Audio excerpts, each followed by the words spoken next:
السلام علیکم ناظرین، انالیسس ود اعجاز مار کے اس پروگرام میں آج ہم بات کریں گے سپریم کورٹ کے دو ججز کا ایک جو اختلافی نوٹ تھا جسٹس قاضی فائز عیسیٰ کے کیس میں، جو صدارتی ریفرنس تھا 10 رکنی وہ بینچ تھا، 7 رکنی بینچ نے متفقہ فیصلہ دیا تھا اور 3 ججوں نے اپنا اختلافی نوٹ جو ہے وہ لکھنے کی بات کی تھی۔ تو جس میں جسٹس منصور علی شاہ جو ہیں انہوں نے جسٹس مقبول باقر کے فیصلے آج ریلیز ہوئے ہیں۔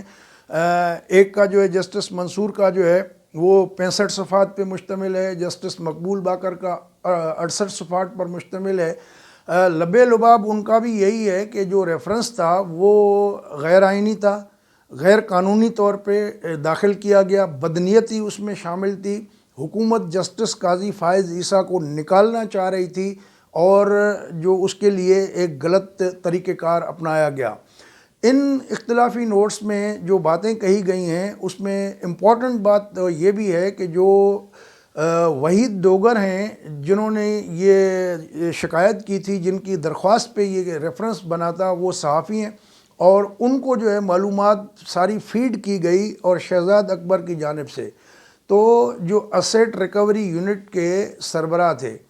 تو اس معاملے میں ان کا یہ کہنا ہے کہ جو بھی شہزاد اکبر نے یا سابق اٹارنی جنرل انور منصور علی خان اور فروغ نسیم صاحب اور وزیر اعظم جو ہیں، ان کا آپس میں جو ہے یہ سارا ایک لگتا ہے کہ گٹھ جوڑ ہے۔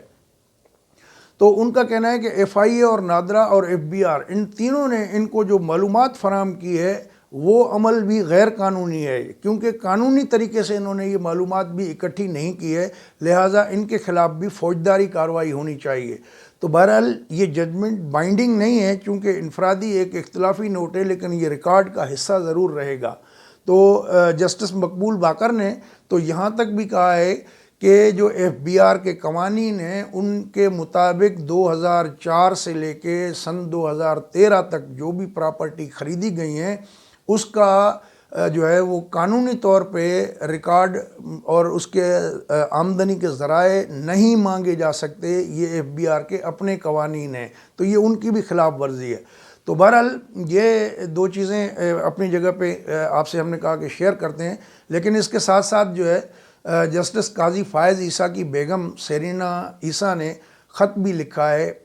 صدر عارف علوی صاحب کو، 3 صفحات پر مبنی خط ہے۔ وہ خط جو ہے وہ بھی ایک لحاظ سے 4 شیٹ ہے۔ تو اصولی طور پہ تو یہ کہا جا رہا، جس طرح عمران خان صاحب کہتے تھے کہ اخلاقی طور پہ تو فلاں کو ریزائن کر دینا چاہیے، تو یہ بھی بہت بڑا بلو تھا۔ سپریم کورٹ کی 10 رکنی بینچ جو اس کا 7 ججوں کا متفقہ فیصلہ تھا کہ ریفرنس غیر آئینی تھا، اس پہ تو صدر اور وزیر اعظم دونوں کو مستعفی ہو جانا چاہیے اگر اخلاقیات کی کوئی تھوڑی سی بھی کہیں موجود ہوتی۔ لیکن یہ پاکستان ہے، یہاں اخلاقیات کے نام کی کوئی چیز نہیں ہوتی۔ ہم دوسروں سے توقع کرتے ہیں کہ وہ ایسے کرے، لیکن جب خود اپنے عہدے ترقی کرسی پہ بیٹھتے ہیں تو پھر وہ ہم اصول اپنے اوپر جو ہے لاگو نہیں کرتے۔ یہ بدقسمتی ہے اس ملک کی، اور یہ جو بڑے بڑے خطبے سرمن دینے والے لوگ بھی جو ہے وہ جب ان کو آئینہ دکھایا جاتا ہے تو پھر وہ برا مان جاتے ہیں۔ تو بہرحال ایک اور ڈیولپمنٹ اس حوالے سے جو ہے یہ بھی ہے، اس میں قاضی فائز عیسیٰ کی اہلیہ نے کہا ہے کہ 2017 میں جو کوئٹہ میں کچہری کے اندر بم دھماکہ ہوا تھا، وکلا کو ذبح کیا گیا تھا، 70 وکلا مارے گئے تھے، اس پہ جو کمیشن بنا تھا جسٹس قاضی فائز عیسیٰ نے جو سفارشات دی تھیں، اگر ان پہ عمل درآمد ہوتا تو شاید پشاور میں آرمی پبلک اسکول والا واقعہ بھی نہ ہوتا اور یہ بچے جن کو شہید ہو گئے یہ بچے آج زندہ ہوتے۔ خط میں انہوں نے 12 مئی 2007 کا بھی تذکرہ کیا ہے، جب افتخار چودھری کراچی پہنچ رہے تھے، ان کو نکالا گیا تھا، تو ایم کیو ایم کی جانب سے کراچی میں پرتشدد واقعات ہوئے تھے جس میں 50 سے زائد لوگ مارے گئے تھے۔ تو انہوں نے یہ بھی سوال اٹھایا کہ اگر اس نوٹس لیا جاتا اس معاملے کا اور اس کو تہ تک پہنچایا جاتا اور جو بھی ملوث ملزمان تھے سزا ان کو ملتی تو آگے اس طرح کے واقعات نہ ہوتے۔ خط میں انہوں نے فیض آباد کے دھرنے کا بھی ذکر کیا ہے، جس میں جو ہے اس کے بارے میں بھی جسٹس قاضی فائز عیسیٰ نے ایک ججمنٹ دی تھی اور اس وقت کے جو DGISI تھے کہا تھا کہ سیاست میں فوج کا کردار نہیں ہونا چاہیے اور ان کو حلف کی پاسداری کرنی چاہیے، تو اس طرح کا بھی اس کا بھی تھوڑا سرسری طور پہ ذکر ہے۔ اور ساتھ میں انہوں نے جو کہا ہے کہ جو امپورٹنٹ بات ہے وہ یہ کہ ہمیں کوئی آرمڈ اسکواڈس نہیں ہیں، کوئی مسلح ہمارے کوئی حفاظتی دستے نہیں ہوتے۔ اگر ہمیں کوئی نقصان ہوا، یعنی کہ ان کو سیکیورٹی تھریٹ فیل ہو رہا ہے، جو انہوں نے صدر کو نوٹس میں لایا ہے اور یہ دھمکی بھی لگائی ہے کہ اگر ہماری زندگیوں کو کچھ ہوا، کوئی نقصان پہنچا، تو جو لوگ پراکسیز کے ذریعے خفیہ طریقے سے یہ کام کرواتے ہیں وہ ذمہ دار ہوں گے، اور ان کے نام جو ہے ہم financial action task force, United nations اور انٹرپول کو بھی فراہم کریں گے، اور وہ پھر اس کے خلاف جو ہے ایکشن کریں گے۔ تو یہ چیزیں جو ہے ان خط میں جو ہے انہوں نے گنوائی ہیں۔ اسی عدالتی چونکہ ذکر ہو رہا ہے تو اس حوالے سے کوئکلی 2-3 اور بھی ایشوز ہیں، جس طرح فردوس عاشق اعوان صاحبہ کو لگایا گیا ہے، تو اس پہ جو ایڈوکیٹ جنرل آف پنجاب ہیں انہوں نے اعتراض کیا ہے کہ سپریم کورٹ کے اسی جسٹس قاضی فائز عیسیٰ کے ریفرنس والے کیس میں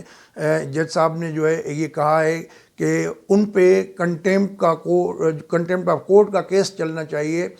چونکہ جو ہے فردوس عاشق اعوان نے سپریم کورٹ کے حاضر سروس جج کے خلاف بات کی ہے۔ تو وہ عدالتی حکم بھی اپنی جگہ پہ ہے جس کو بائی پاس کرتے ہوئے فردوس عاشق اعوان کو لگایا گیا ہے۔ تو یہ جو گڈ گورننس کی دعوے دار حکومت ہے، ذرا اپنا بھی چہرہ آئینے میں دیکھتی جائے کہ ایک طرف تو یہ واقعہ، دوسری جانب آج جسٹس فیصل عرب جو سپریم کورٹ کے جج تھے، جب وہ ریٹائر ہوئے تو ان کو خراج پیش کیا گیا،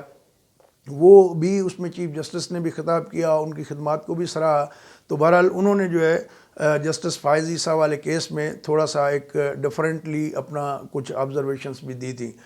اور آخر میں تھوڑا تذکرہ فیصل واؤڈا کے حوالے سے بھی کریں گے کہ وہ ان کی نااہلی کے لیے جو ہے کیس اسلام آباد ہائی کورٹ میں بھی ہے، الیکشن کمیشن میں بھی چل رہا ہے، وہ نہ الیکشن کمیشن میں جواب دے رہے ہیں نہ اسلام آباد ہائی کورٹ میں دے رہے ہیں۔ تو آج عدالت نے برہمی کا اظہار کیا اور ان کی طرف سے جو پیش ہوا جونیئر وکیل، انہیں کہا ہے کہ وہ پیش ہوں خود یا ورنہ ہم ان کو ان پرسن بلائیں گے۔ تو بہرحال 12 نومبر تک سماعت ملتوی ہوئی ہے۔ مسئلہ یہ ہے کہ اس میں جو 11 جون 2018 کو انہوں نے بیان حلفی جمع کرایا تھا ریٹرننگ افسر کے پاس، اس میں یہ کہا تھا کہ میرے پاس کوئی شہریت نہیں ہے دوسری ملک کی، لہٰذا مجھے جو ہے الیکشن لڑنے کی اجازت دی جائے۔ جبکہ انہوں نے جو امریکی شہریت چھوڑی ہے، وہ پیدا ہی امریکہ میں ہوئے تھے، تو انہوں نے جو شہریت چھوڑی ہے، اب جو الیکشن کمیشن کے پاس ایک اور سرٹیفکیٹ پیش ہوا ہے،